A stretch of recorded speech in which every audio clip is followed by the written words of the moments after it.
Hello students, आज हम class eighth के चैप्टर नंबर 1 ध्वनि के बारे में, ध्वनि कविता पाठ के बारे में बात करेंगे। और इसके रचयिता जो है, इसके कवि हैं सूर्यकांत त्रिपाठी निराला जी।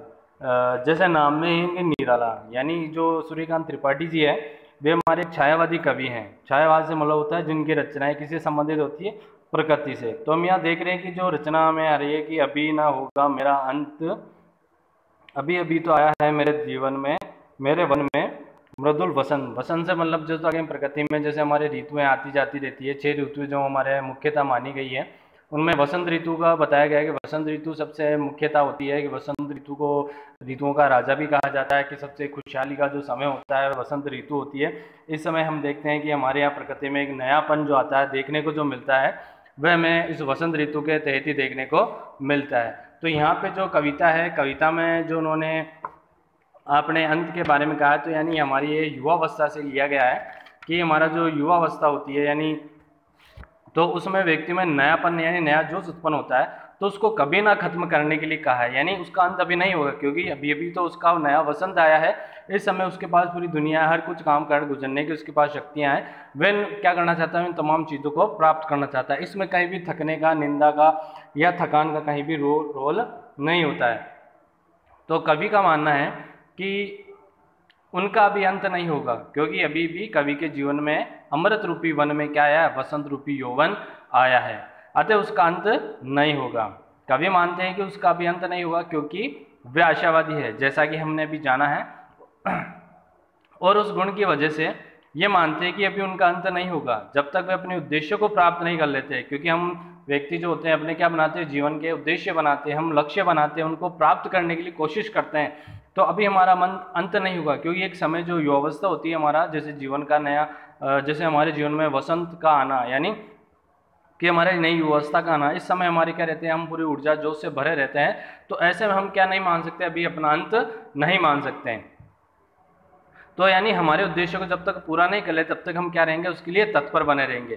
क्योंकि अभी कवि के जीवन में अमृत और जोश, चारों तरफ फूलों की भरमार और खुशबू, अमृत रूपी वसंत में, अमृत रूपी वन में क्या आया, वसंत रूपी यौवन आया। हमारा नया युवावस्था जो है उस वसंत रूपी यौवन आया, अर्थात एक नए उत्साह और जोश में चारों तरफ फूलों की भरमार है और खुशबू फैली हुई। यानी जैसे हम देखते हैं वसंत में क्या होता है, नए नए तरह के पेड़, नए नए के पत्ते जो खिलते हैं, नए नए के फूल जो आते हैं, वो क्या आते हैं, हमें सुगंध, ताजगी और नए उत्साह से, नए जोश से भरते हैं। तो उसी तरह हमारा जो युवावस्था, हमारा जीवन जो है, उसमें भी क्या है, नया जोश आया है, फूलों की तरह भरमार, खुशबू फैली हुई है, जो कि बहुत सुंदर लगती है।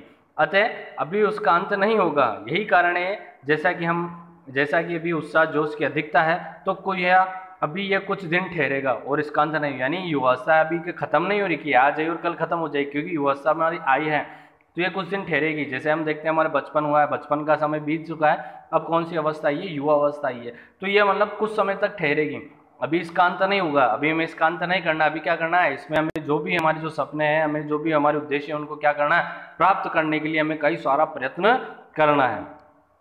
आगे कविता है कि अभी न होगा मेरा अंत, अभी अभी ही तो आया है मेरे जीवन में मृदुल वसंत, अभी न होगा मेरा अंत। अर्थात कवि कहना चाह रहे हैं कि उन्होंने माना है कि अभी मेरा अंत नहीं होगा, क्योंकि अभी भी तो आया है, अभी भी तो उनके जीवन में क्या आया है, वसंत रूपी यौवन आया है।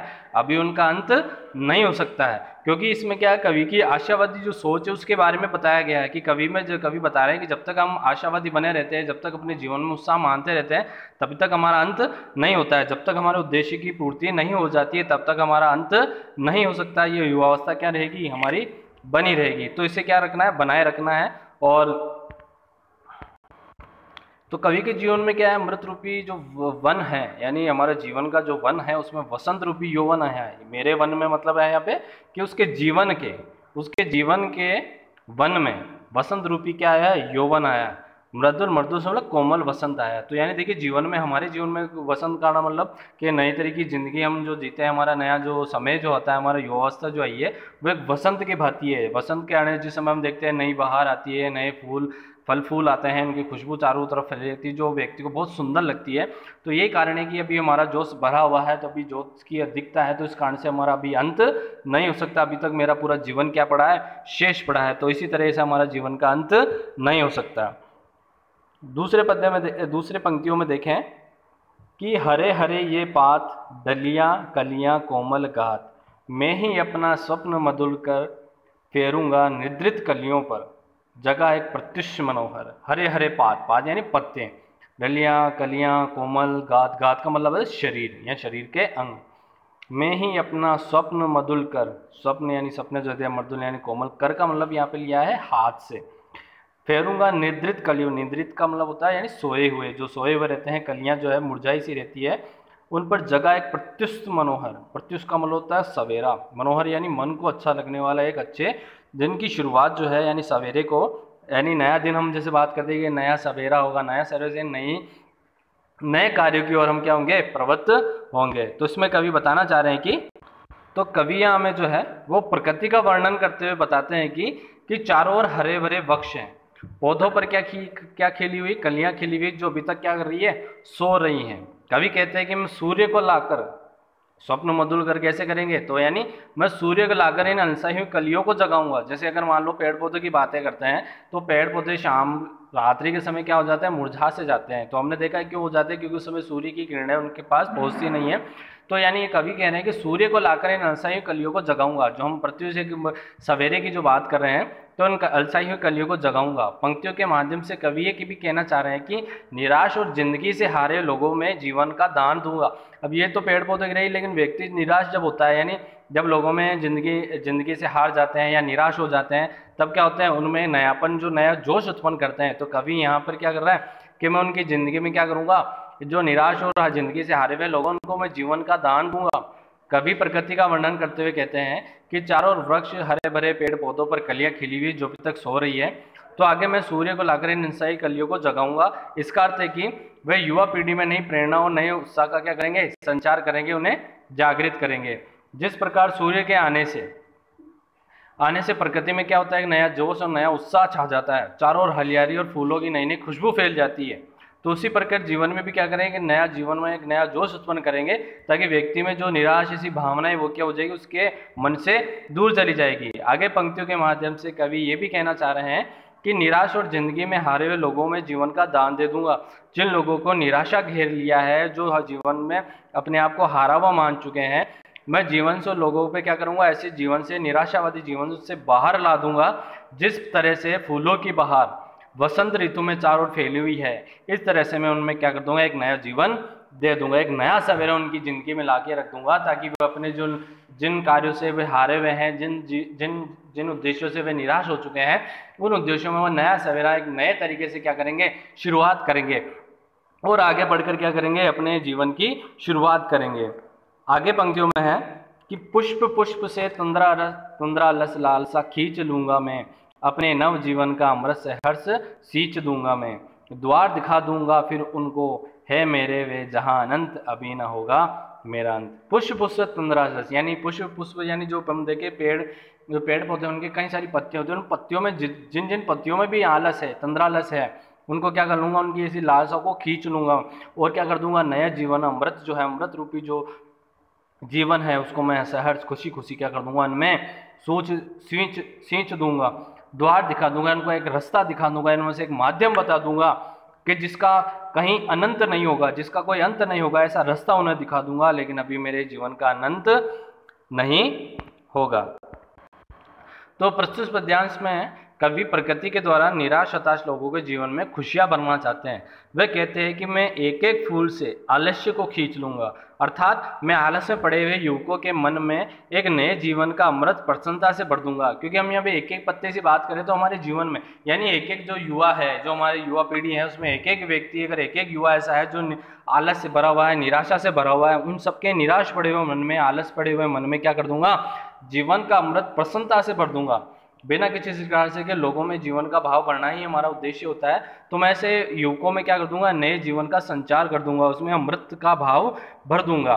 कवि प्रकृति के द्वारा निराश हताश लोगों के जीवन में खुशियां भर देना चाहते हैं। तो कवि का यहाँ उद्देश्य क्या है कि जितने भी निराश हताश लोग हैं, उनके जीवन में क्या बढ़ना चाहते हैं, खुशियां बढ़ना चाहते हैं, ताकि उनके जीवन से ऐसे दुख के बादल चले जाएं और हमेशा कैसा वातावरण, खुशी का माहौल बना रहे। कभी कभी खुशी खुशी से ये कार्य करना चाहता है और हर युवा जाति के भीतर एक नया जोश भर देना चाहता है, उनके आलस को दूर कर देना चाहते हैं, जिससे प्रत्येक मानव सुखमय जीवन जी सके। क्योंकि जितने जीवन में निराश हताश जो बैठे हैं, अर्थात मनुष्य को जीवन जीने की क्या सिखाना चाहते हैं, कला सिखाना चाहते हैं। क्योंकि ये भी एक कला होती है कि जीवन जीना भी क्या होती है, कला होती है कि जीवन को जिए किस तरह। क्योंकि देखते हैं जीवन में हमारे पास कई ऐसे मोड़ आते हैं, कई बार ऐसे हमारे समस्याएं आ जाती है जब व्यक्ति क्या हो जाता है, पूरी तरह से निराश और हताश हो जाता है। तब हमें क्या होना चाहिए कि हमें अपने जो हमारा उद्देश्य, हमारा मन जो होता है, जो हमारे नकारात्मक भाव होते हैं, हम उसे क्या करना चाहिए, उसे निकल कर हमें बाहर आना चाहिए और हमेशा सकारात्मक ऊर्जावान बनने की कोशिश करना चाहिए। तो हमारे यहाँ कवि का प्रयास भी क्या है, ऐसे व्यक्तियों में, ऐसे युवाओं से है जो व्यक्ति क्या और अपने जीवन में पूरी तरह से निराश और हताश हो चुके हैं, उनके जीवन से वो दुख को क्या करना चाहते हैं, पार लगाना चाहते हैं। अर्थात क्या करेंगे कि वे उनका जीवन जीने की कला सिखाना चाहते हैं ताकि वे प्रसन्नतापूर्वक अपने जीवन में आए दुखों से पार हो सके। क्योंकि उनमें ऐसी शक्ति, ऐसी उनमें क्षमता भर सके कि जब भी उनके जीवन में ऐसी विपत्तियां आए, ऐसे संकट आए, तो उनका क्या कर सके, वे साहसपूर्वक जीवन जी सके, यानी उन दुखों को आसानी से क्या कर सके, पार कर सके। अगर मुसीबतें आएगी, समस्याएं आएगी, तो वह दुख में पड़ जाएगा, तो वह उन समस्याओं को पार कर पाएगा क्या, नहीं कर पाएगा। तो उनको पार करने के लिए हमें क्या होना चाहिए, साहस होना चाहिए। तो जब साहस के गुण जब हमारे अंदर मौजूद होंगे, तो चाहे कितनी ही बड़ी विपत्तियां आ जाए, तो व्यक्ति उनको क्या कर सकता है, आसानी से पार कर सकता है। कवि का ये मानना है कि युवा पीढ़ी अब अपने आलस को दूर करके अगर परिश्रम करेगी तो वह स्वर्ग को भी पा सके, यानी उच्च स्थान को प्राप्त कर लेगी जहाँ हर किसी का जाना संभव नहीं हो पाता है। लेकिन यहाँ पे शर्त भी है कि जब वह अपने परिश्रम को स्वयं करेगी, परिश्रम का महत्व समझ पाएगी, अपने आलस को दूर कर लेगी और परिश्रम करने को उजागर होगी, तभी वह अपने उद्देश्य लक्ष्य को क्या कर पाएगी, प्राप्त कर लेगी।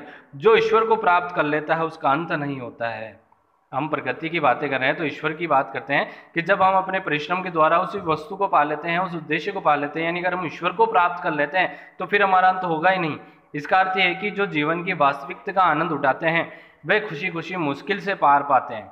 अभी उसका अंत कभी भी नहीं हो सकता है। कभी कहते हैं कि जब वो नई पीढ़ी को